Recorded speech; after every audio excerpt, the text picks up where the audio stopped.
Bem-vindos ao segundo episódio do Speakcast e hoje vamos focar-nos sobre a temática que foi mais votada nas nossas redes sociais, que é a temática da comunicação, especialmente em public speaking.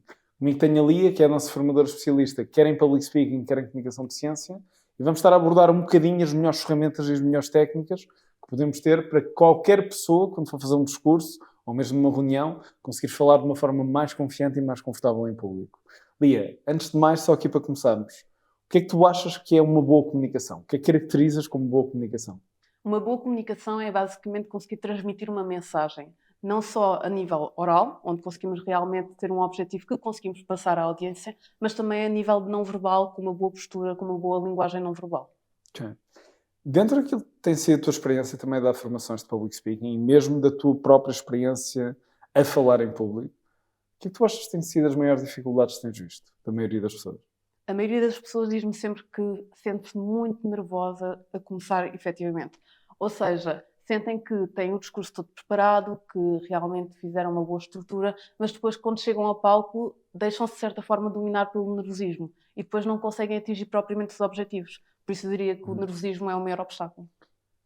Assim, nós dentro da parte da comunicação, obviamente que o nervosismo é uma coisa que afeta a maioria das pessoas. Agora, tu sentes que isso, por exemplo, altera muito se estás a falar para uma audiência de universitários ou se estás a falar para uma audiência de pessoas na casa dos 30 ou, por exemplo, dos 50 anos? Ou seja, consoante aquilo que é a evolução na vida natural das pessoas, tu achas que isso vai esbatendo um bocadinho?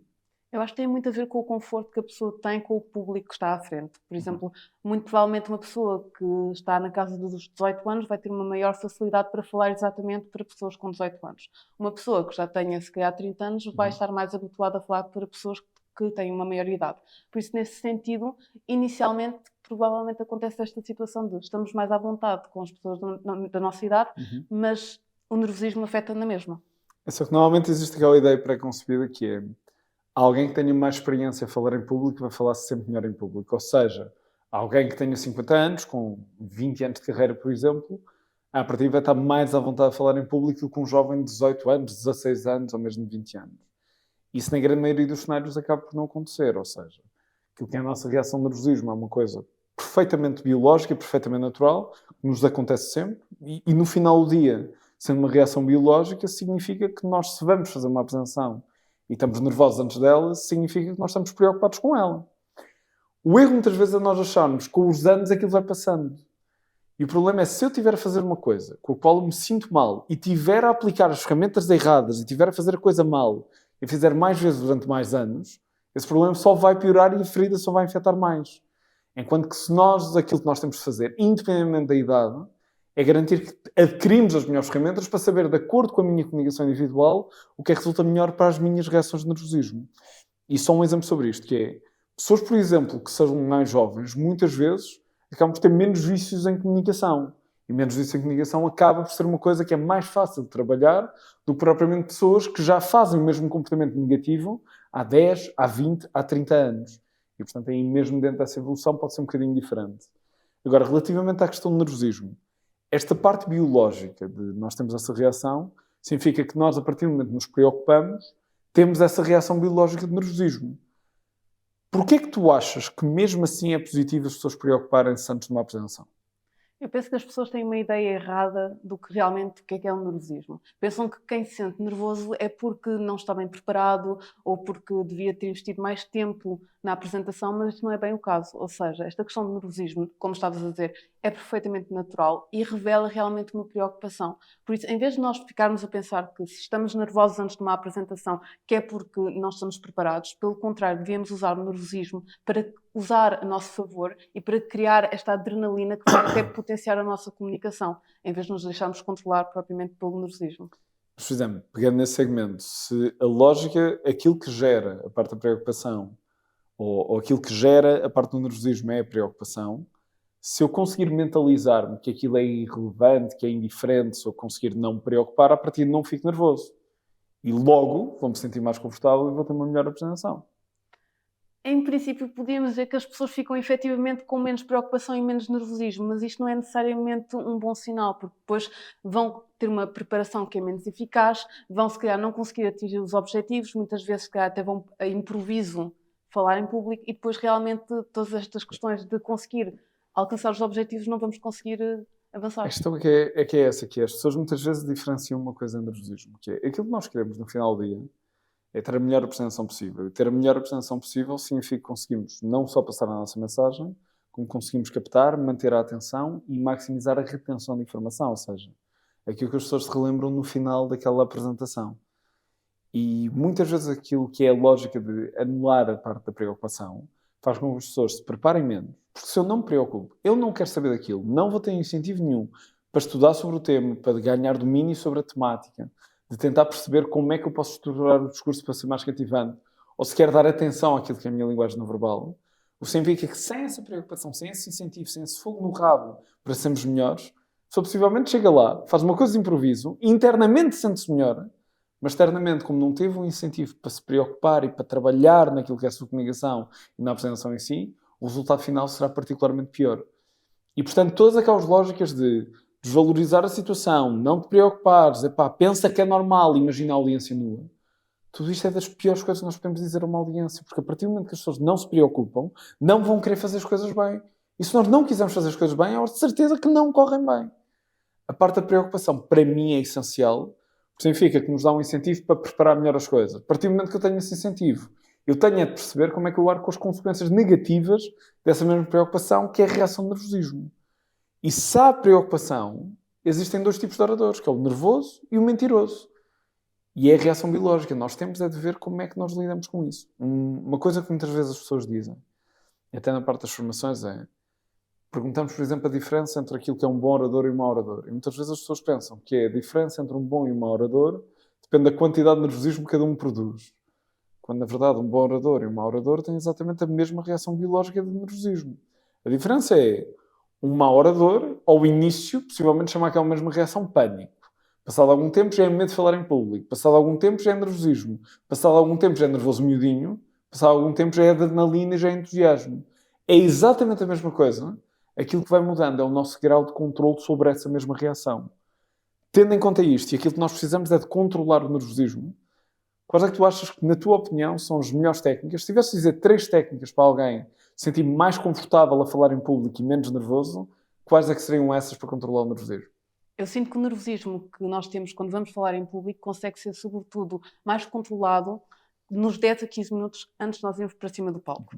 E é exatamente nesses 10 a 15 minutos antes de irmos para o palco, antes de irmos para a frente das pessoas, que a maioria das pessoas começa a ler o material e a rever e sente-se cada vez mais nervoso, porque primeiro começa a reparar que se calhar não sabe tudo perfeitamente, ou então tenta até alterar algum aspecto da apresentação e muitas vezes corre mal depois quando tentam aplicar estas mudanças à última da hora. Por isso, as técnicas que eu recomendo nestes 10 a 15 minutos antes é, sobretudo, não pensar na apresentação. Isto aqui muitas vezes é denominado abstração, e a abstração é basicamente tudo o que nós quisermos, desde que não esteja relacionado com a apresentação. Obviamente tem de estar adequado ao contexto. Significa que as pessoas podem ouvir música, podem desenhar, podem estar a resolver um sudoku se quiserem, desde que seja apropriado ao contexto. Esta questão da abstração faz com que as pessoas não estejam focadas na apresentação e assim, antes de entrarmos para cima do palco, o nível de nervosismo já não vai estar tão elevado comparativamente com se tivéssemos estado a ler efetivamente o material. Uma outra coisa que podemos fazer é usar a respiração. E na respiração há várias técnicas. A técnica que eu recomendo é nós contarmos enquanto estamos a respirar. Obviamente temos de ter uma boa postura, porque com uma postura fechada a respiração não vai ser tão profunda, logo também não vai ser tão calmante como poderia ser. E na parte da respiração podemos, por exemplo, inspirar durante 3 segundos, manter durante 3 segundos e expirar durante 3 segundos. E porquê é que é tão importante aqui nós contarmos? Porque enquanto estivermos a contar, não estamos focados na apresentação. E assim, quando formos efetivamente para cima do palco, estamos muito mais calmos. Dentro das técnicas de respiração, também concordo contigo. Possivelmente, se eu tivesse de escolher aquelas que eu acho que, no meu caso pessoal, resultam para mim, porque isto também é outra coisa importante, que é, existe uma panóplia gigante de técnicas para lidar com o nervosismo. Tanto nós temos vários cursos que abordam isso, quer o de public speaking, quer mesmo a parte de gestão de stress, e até mesmo em comunicação persuasiva também se fala um pouco disso. Mas dentro das técnicas de nervosismo, o importante é descobrirmos quais são as técnicas que resultam para o nosso estilo de comunicação e para nós em concreto. E a melhor maneira de fazermos isso é a tentativa e erro. Para mim é uma coisa que eu noto que é, também consoante nós vamos evoluindo em termos de comunicação, nós vamos também mudando as técnicas que aplicamos para nos sentirmos mais confortáveis. Eu, por exemplo, lembro-me, no início, quando comecei a dar formações, quando comecei a fazer discursos em público para grandes plateias, isto mesmo nas sociedades de debate. Uma das coisas que eu usava muito era nos 10 minutos antes, e concordo contigo, é o momento-chave para lidar com o nervosismo. Eu usava muito, por exemplo, a questão de fazer desenhos, que é uma coisa que eu hoje não uso minimamente em termos de técnica de abstração. Técnica de respiração, para mim também é muito importante, se bem que para mim, por exemplo, e é aquilo que eu também aconselho aos nossos clientes, aconselho umas técnicas um pouco mais simples do que isso. Também a técnica dos 3, só que em vez de estar a contar, porque há pessoas que de vez em quando complexificam a coisa, estar a contar 3 a inspirar, 3 a manter, 3 a expirar. Eu, esse tipo de técnicas, 3-3-3, ou mesmo de 4-4-4, enquanto estamos a inspirar, a manter e a expirar, aconselho mais em cenários de último refúgio, ou seja, que a pessoa está realmente mais nervosa e depois aí é que vai para esse tipo de sistemas. Até porque aí, quando é respiração e estamos a contar, quer na inspiração, quer a manter, quer a expirar, já tende a ativar o sistema parasimpático. Para a maioria das pessoas que não têm reações tão extremas de nervosismo, por exemplo, uma boa técnica de respiração, com uma boa postura base, e essencialmente estamos na cadeira como nós estamos, com as costas ligeiramente inclinadas para trás e com as costas apoiadas na cadeira, se contarmos até 3 a inspirar e depois simplesmente expiramos e repetimos isso, funciona bem para a maioria das pessoas. Se vocês tiverem a contar até 3 enquanto estão a inspirar e depois de fazerem isso, mesmo assim sentem que não resulta, aí provavelmente escalar para 3-3-3 ou 4-4-4 ou até outra técnica qualquer respiração, aí poderá ter um efeito se calhar um bocadinho mais poderoso. Em termos de técnicas, eu se calhar também aconselhava mais duas que para mim têm resultado muito bem. Isto é particularmente importante, se calhar mais para quem já esteja dentro do mercado de trabalho, ou mesmo até para uma apresentação de tese, em que se nós vamos se calhar ser nós o único orador ou vamos ser a primeira pessoa a falar. Primeira coisa é chegar lá bastante mais cedo. Dentro do tempo que chegamos lá mais cedo, imaginemos, somos convidados para um evento, vamos lá fazer uma apresentação, chegamos lá meia hora mais cedo. Montamos PowerPoints, fazemos aquilo que temos a fazer, depois daquilo está tudo montadinho, temos 10 minutos de sobra. E aqui há duas opções.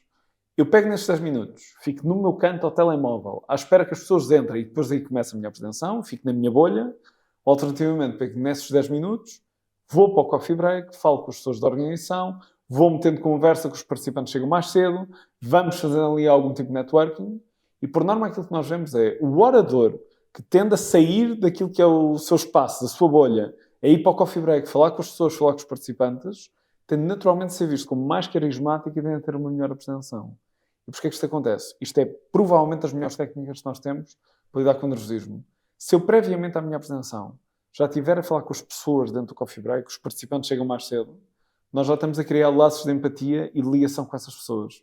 Quando nós começamos a apresentação, começamos a olhar para a audiência e o nosso contacto visual tende a ir diretamente para as pessoas com quem estávamos a falar no coffee break. Pessoas dessa que, por norma, têm expressões faciais mais amigáveis, vão acenando com a cabeça, nos dão um reforço positivo, nos ajuda a passar aquele primeiro nível de nervosismo mais rapidamente. Depois há uma outra coisa também.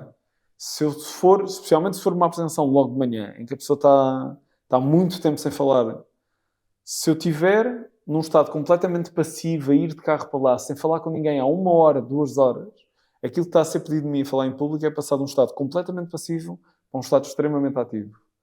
Se eu passar de um estado extremamente passivo para depois começar a falar com as pessoas no coffee break, passando para um estado ativo, e só depois aí sim é que passo para um estado extremamente ativo, projeção de voz e estar em palco, é a diferença em passar do 8 para 80 ou do 8 para 40 para 80. As pessoas tendem a relaxar bastante com isso, e há uma última vantagem que é quando as pessoas acabam de estar a falar com outras dentro do coffee break, também tendem a usar um registro mais conversacional.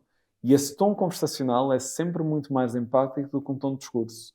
E quando falamos com as pessoas previamente à apresentação, quando chegamos lá acima, mais facilmente trazemos essa conversa, esse tom conversacional e próximo também para a nossa apresentação. A última técnica que eu também acabaria por sugerir, das minhas favoritas, é para pessoas que realmente ficam mais nervosas a falar em público, e há um pequeno truque que nós podemos fazer para nos ajudar. Se nós estamos nervosos antes de falar em público, uma coisa que eu aconselho é, cerca de 20 minutos a meia hora antes, peguem numa maçã e comam uma maçã antes de falar em público. Isto porquê? Quando nós estamos numa situação de pressão, quando nós estamos nervosos a falar em público, a última coisa que nos tende a vir à cabeça é em comer, porque nós biologicamente só tendemos a comer quando nos sentimos em segurança. Isto é inverter um bocadinho aquilo que é o processo. Ou seja, se eu comer alguma coisa que seja ligeira nos 20 a 30 minutos antes, a mensagem que eu estou a passar ao meu organismo é que eu estou em segurança, senão não estava a comer. E naturalmente os níveis de cortisol, da hormona do stress, do nervosismo, tendem a baixar. Significa que quando a pessoa vai falar em público, passado 20 minutos, 30 minutos, já está mais relaxada. E todos nós já sentimos isto, que é, todos nós já tivemos aquela situação em que vamos almoçar, depois vamos trabalhar ou vamos assistir a uma palestra, e depois do almoço, especialmente se for um almoço pesado, estamos ali muito mais sonolentos, com a energia em baixo.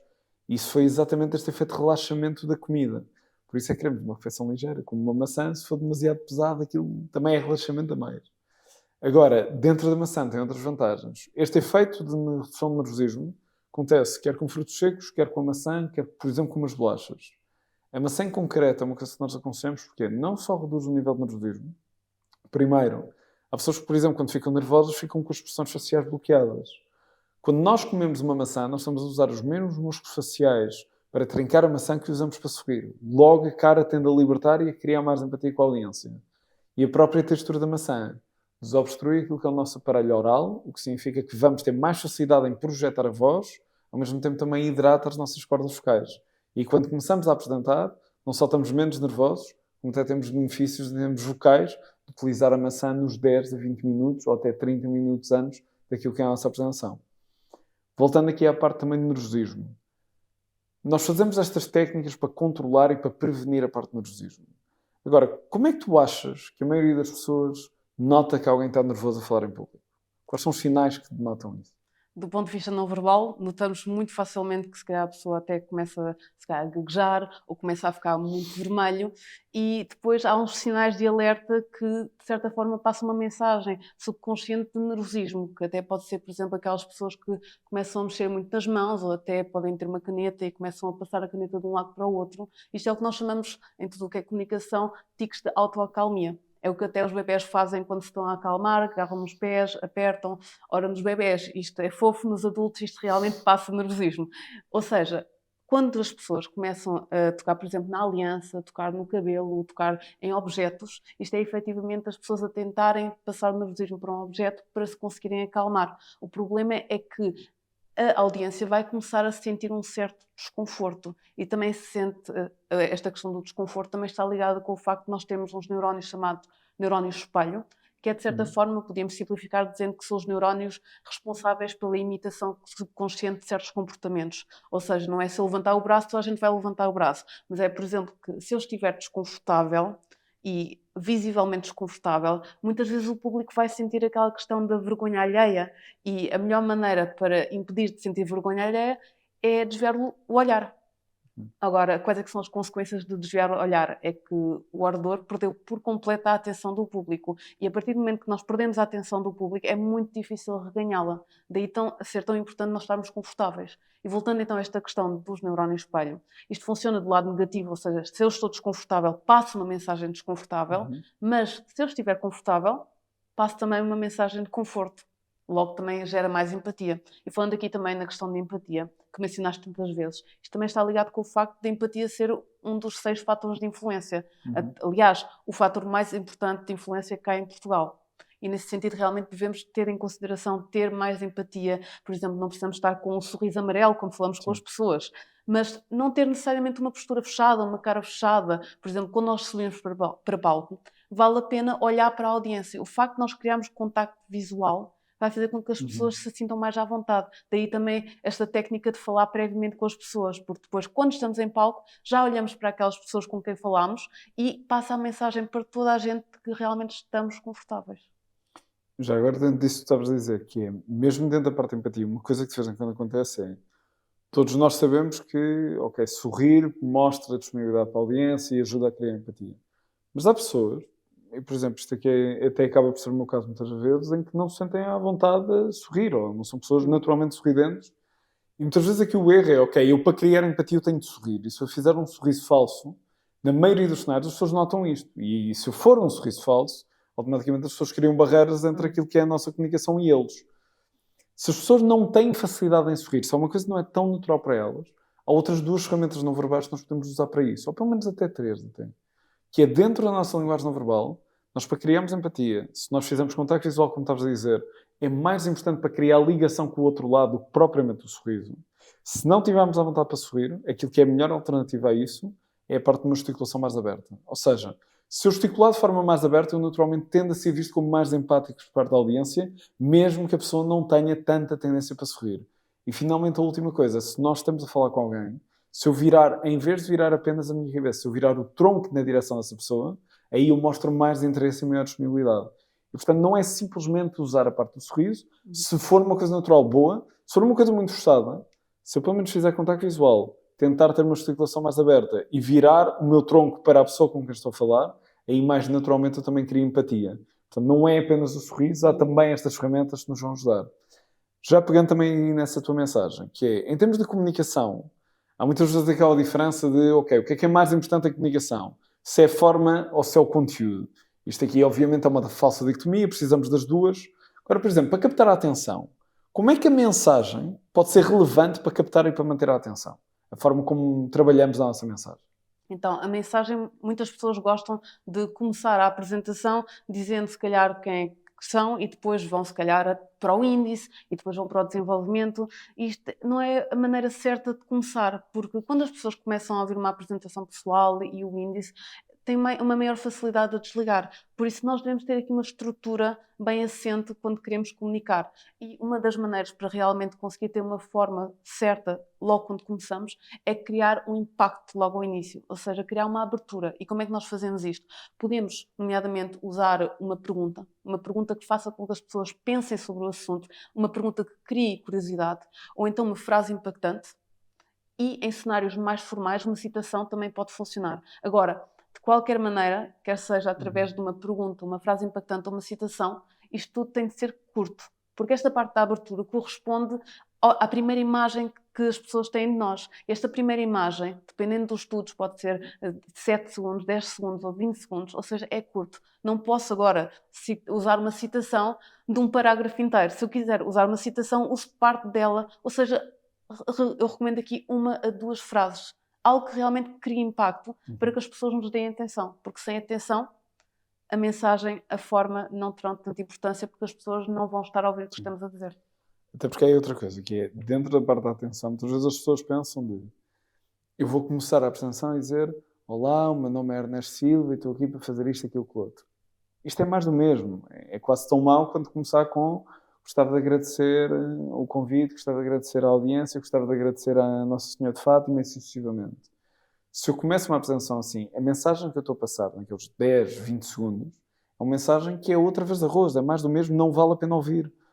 E nós temos que começar de uma maneira diferenciadora. Se eu quero criar e captar a parte da atenção, nós damos atenção a coisas que sejam diferenciais, a coisas que se diferenciem, se destaquem. E nós temos de começar com alguma abertura que seja efetivamente cativante. Tal como estavas a dizer. Agora, dentro dessa abertura, o que as pessoas muitas vezes esquecem é a abertura não é só como é que começamos. Em public speaking é, se nós começamos bem, as coisas tendem a melhorar. Se nós começamos mal, as coisas tendem a piorar. Se eu começar com uma boa abertura, não só tenho mais atenção ao início, como ao início nós definimos aquilo que é o nível médio de atenção, nós vamos ter durante a apresentação inteira.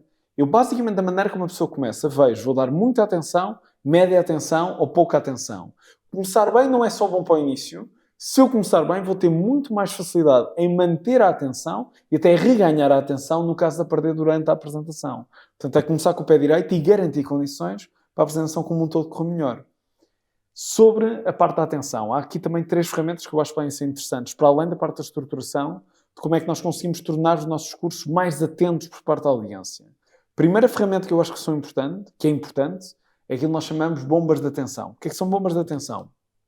É ao longo da nossa apresentação, nós temos uma obrigatoriedade em introduzir alguma coisa diferente no discurso. As audiências odeiam previsibilidade. Se fosse sempre mais do mesmo, se fosse sempre igual, não tenho nenhuma razão para continuar ligados. E as bombas de atenção são pequenos elementos que nós vamos utilizando ao longo da nossa apresentação de forma a cativar a audiência. A principal bomba de atenção que eu tendo a utilizar é aquilo que eu chamo o esquema de pergunta-resposta. Ou seja, nós estamos a falar com uma audiência e em vez de simplesmente dizer o impacto disto é este, aquele, aquele outro, ou dizer os próximos passos são este, aquele, aquele outro, vamos fazer uma pergunta retórica previamente e depois da pergunta retórica vamos responder imediatamente a seguir. Ou seja, em vez de dizer o impacto é este, eu vou perguntar como é que isto impacta a nossa organização? Impacta desta, daquela, de outra forma. Quais serão então os próximos passos a tomar? Será este, aquele, aquele outro? E se nós fazemos a pergunta e respondemos imediatamente a seguir, há 2 coisas a acontecer. Primeira pergunta, como é retórica, cada vez que nos fazem uma pergunta, nós procuramos a resposta. Coloca as pessoas a pensar e ficam com atenção àquilo que estamos a dizer. Ao mesmo tempo, introduz clareza no discurso, pois estamos a dar a resposta estruturada imediatamente a seguir da pergunta que colocamos.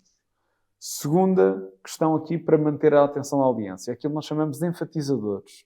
E enfatizadores é, em momentos-chave do discurso, nós fazemos questão de chamar a atenção da audiência para partes mais importantes do mesmo. E tal como o nome indica, enfatizar aquilo que deve ser enfatizado. Como, por exemplo, chegamos à nossa frase-chave, um momento da apresentação que é importante, ou até uma conclusão, fazer alguma coisa como: gostava que prestassem particularmente atenção a esta parte. E isto é particularmente importante. Por favor, tirem nota de... E quando fazemos isto antes da frase-chave, mesmo que as pessoas não tirem notas de papel e caneta, nós estamos a dizer-lhes para tirarem notas mentais daquilo que estamos a dizer. O que ajuda a que a nossa mensagem não só ter mais atenção, mas tem maior retenção de informação. E a terceira ferramenta para termos mais atenção é interagir com a nossa audiência.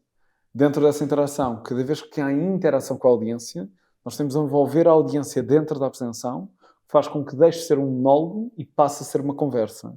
E nós muito mais facilmente estamos atentos a uma conversa do que a ouvir um discurso. E muito mais facilmente me lembro daquilo que conversei com alguém do que aquilo que ouvi alguém simplesmente dizer. A partir do momento que estamos a envolver, a audiência sente aquilo como deles, porque se há interação, eles participam ativamente, e quando eu sinto que foram as minhas deixas, aquilo que foi a minha participação, foi importante de alguma forma para ditar o rumo daquela apresentação, a apresentação deixou de ser do orador e tornou-se também minha. E logo eu lembro mais facilmente de coisas que eu vejo como minhas do que coisas que eu vejo como exclusivamente dos outros. E também é mais pessoal, não é? De certa forma temos apresentações mais personalizadas. Sim, torna aquilo não só mais pessoal, como acaba por criar maior ligação e empatia também com a audiência. E dentro dessa interação pode ser idealmente uma interação direta, em que fazemos perguntas, há respostas, há mesmo participação da audiência. Se eu não tiver meios para isso, querem tecnológicos, audiências grandes, se não achar que é a coisa mais apropriada, aí provavelmente vamos fazer mais interação de braço no ar, alternativamente interação através de perguntas retóricas, que não é tão bom como o plano A, mas é melhor do que fazer claramente um monólogo. Isso também nos vai ajudar a criar maior ligação e empatia com a audiência, porque torna aquilo muito mais semelhante a uma conversa. Aqui para finalizar, em termos não verbais, já falámos da parte da atenção, já falámos da parte do nervosismo, em termos não verbais, o que é que tu achas que são as principais coisas que as pessoas devem ter em atenção quando estão em palco? Quando estão em palco, ou seja, quando estão de pé à frente de pessoas, eu diria que a postura é a base de todo o aspecto da linguagem não verbal. Mas, afinal, como é que a postura deve estar quando estamos em palco? Para já, os pés devem estar à largura dos ombros, devem estar virados para a frente, idealmente, ao início, e os calcanhares devem estar em cima de uma mesma linha. Ou seja, não queremos a situação em que temos um pé mais à frente do outro, porque depois vai haver uma tendência natural para certas pessoas de começarem a balançar para a frente e para trás. E tal como aqueles tiques de autoacalmia com as mãos, estarmos a balançar para a frente e para trás pode revelar nervosismo. Por isso, mais vale ficarmos fixos então com os pés parados, calcanhares em cima da mesma linha e virados para a frente. Outro aspecto também, a questão dos ombros. Quando nós estamos à frente de pessoas, é importante nós tenhamos então os ombros para trás e ter a linha do queixo na horizontal. Porquê? Se eu estou com os ombros caídos, para já não facilita a nível da respiração. E se eu não tenho uma respiração calma e eficaz, posso ficar cada vez mais nervoso. Por isso, ombros para trás, linha de queixo na horizontal. E falando aqui nesta questão da linha do queixo, é porque em termos de comunicação, a linha do queixo é a linha da confiança. Significa que quando nós vemos aquelas pessoas que têm o nariz arrebitado, é muitas vezes porque têm a linha de queixo demasiado para cima. Logo, parece que têm demasiada confiança e são então vistos como arrogantes. Se eu, agora por contraste, falar com a linha de queixo para baixo, estiver a falar desta maneira aqui, muitas vezes vou ser vista como submissa, de certa forma, com pouca confiança. Por isso aqui, o que é bastante importante quando estou em palco é realmente linha de queixo para a frente para que a confiança esteja bem equilibrada. Ou seja, pés bem assentos, ombros para trás e linha de queixo na horizontal. Até porque a linha do queixo é outra coisa, que é, especialmente para apresentações, para salas maiores, falar com o queixo para baixo não só passa menos convicção no que estamos a dizer, como ao mesmo tempo estamos a colocar o nosso aparelho respiratório torto, vai dificultar uma boa respiração, que vai perpetuar a reação do nervosismo. E outra coisa é a nossa voz está a perder ou no chão ou na primeira fila, que faz com que em termos de impacto de voz também estamos a perder alguma coisa com isso. Agora vamos voltar àquela questão que falámos há pouco, que é conteúdo ou forma, qual é que é mais importante? Na tua percepção, o que é que achas que é mais relevante em comunicação? O conteúdo, a mensagem, ou a parte da forma? E forma eu estou a interpretar como linguagem não verbal e voz. Eu diria que está lá muito perto dos 50-50. Contudo, o conteúdo, se calhar, é ligeiramente mais importante. Porque se eu tiver, por exemplo, um PowerPoint todo bonito, uma linguagem não verbal incrível, mas o que eu estiver a dizer não está bem estruturado, não tem impacto, a minha comunicação não vai funcionar. E nesse sentido, embora ambos sejam importantes, o conteúdo se calhar tem 1% mais de importância. Mas é preciso mesmo ter cuidado nos dois. Eu até lhe dava mais do que 1% de importância comparativamente à parte da forma. Agora, eu acho que isto é uma coisa que é diferencial, que é, se vocês virem na internet, aquilo está repleto completamente de vídeos que dizem que a forma é muito mais importante do que o conteúdo. E a falácia que muitas vezes acontece aqui é que as pessoas muitas vezes olham para estudos e dizem estatísticas da tua, e tu ainda por cima de comunicação de ciência sabes isto até bem melhor do que eu. Outras vezes as pessoas pegam em parte de estudo, pegam em estatísticas e acabam por falar daquilo de uma maneira que não é correta. E há muita gente, há muito vídeo na internet, se vocês virem, que diz, e tal a nossa comunicação, há um estudo dos anos 70, que diz que a nossa comunicação, em termos de importância, 55% da nossa comunicação em termos de importância é a parte não verbal, 38% é a parte da voz, ou seja, o nosso tom, o nosso ritmo, 38% da importância da comunicação vem da voz, e apenas 7% daquilo que nós dizemos, ou 7% da nossa comunicação, é que vem da importância das palavras. E isto leva-nos a indicar que, da nossa comunicação, 93% da importância vem da parte não verbal e voz, e apenas 7% vem das palavras do conteúdo. Então, porquê é que nós dizemos que o conteúdo é muito mais importante do que a forma? Por uma razão simples. Obviamente que é uma falsa dicotomia e precisamos dos dois, mas por uma razão simples. O próprio autor do estudo pede no próprio site dele para não ser citado desta forma. Isto é um estudo tirado fora do contexto, que é essencialmente clickbait, que é muito engraçado de pegar nisto e meter vídeos, e as pessoas ficam, então, a linguagem não verbal é importante. O estudo original disto é feito com uma data de vendedores em que esses vendedores estão a repetir uma única palavra, que é a palavra não, com várias entoações e com várias linguagens não verbais. A partir do momento que é sempre a mesma palavra, obviamente que a mesma palavra conta apenas 7%. Não há nenhum estudo que nos diga em comunicação, em público, em reuniões, etc., que aquilo que é a nossa comunicação se vale 80% de conteúdo, 60% de conteúdo, 50% de conteúdo ou 40% de conteúdo. Não existe. Agora, também, muito honestamente, em termos racionais, se aquilo que é a nossa mensagem contasse apenas 7%, para que raio é que as pessoas preparavam aquilo que iam dizer? Chegavam lá, faziam de improviso, tinham uma boa voz, tinham uma boa gesticulação e subitamente aquilo corria bem. A mensagem, para mim, é mais importante do que a parte da forma, por uma razão simples, que é, se eu souber bem a minha mensagem, se ela for impactante, se for bem argumentada, eu muito mais facilmente consigo atingir o meu objetivo de comunicação. E a minha forma deve servir como um multiplicador do conteúdo e não como uma substituição do conteúdo nunca.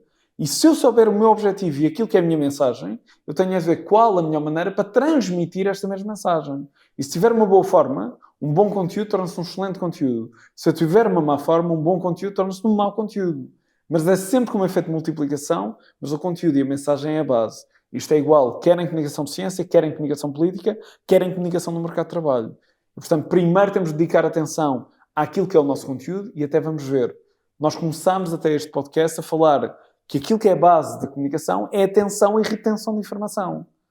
Estratégias da maneira como estruturamos o conteúdo, bombas de atenção pelo meio, a parte da interação, tudo isto são estratégias de redefinir a maneira como nós abordamos a nossa mensagem e o nosso conteúdo que vai definir a atenção.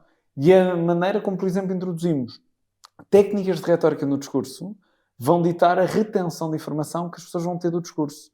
E tudo isto é atingido através da estruturação da mensagem e não propriamente através da linguagem não verbal ou da voz, que será sempre um complemento e não o prato principal.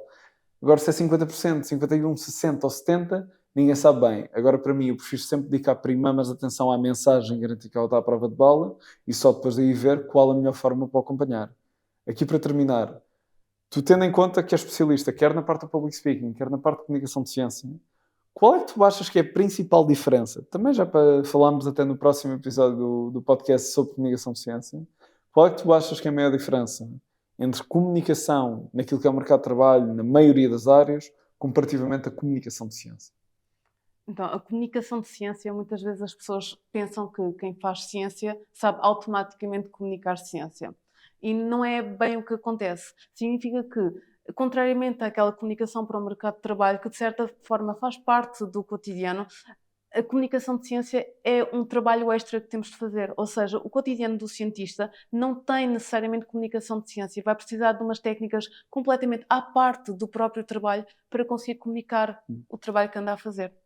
Por isso eu diria que esta é a grande diferença, que ambos precisam de estruturas ligeiramente diferentes, adaptadas ao contexto, mas enquanto que é mais natural, em termos de mercado de trabalho, trabalhar a questão de comunicação em público, na questão de comunicação de ciência é quase um trabalho extra que é preciso fazer.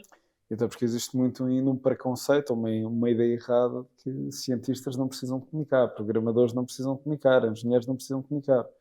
Na verdade, aquilo que nós vemos é que a comunicação é transversal. E quer em comunicação de ciência, quer em comunicação política, quer em qualquer outro tipo de comunicação, quem tende a comunicar melhor tende a ter mais oportunidades e a aproveitá-los de uma maneira completamente diferente.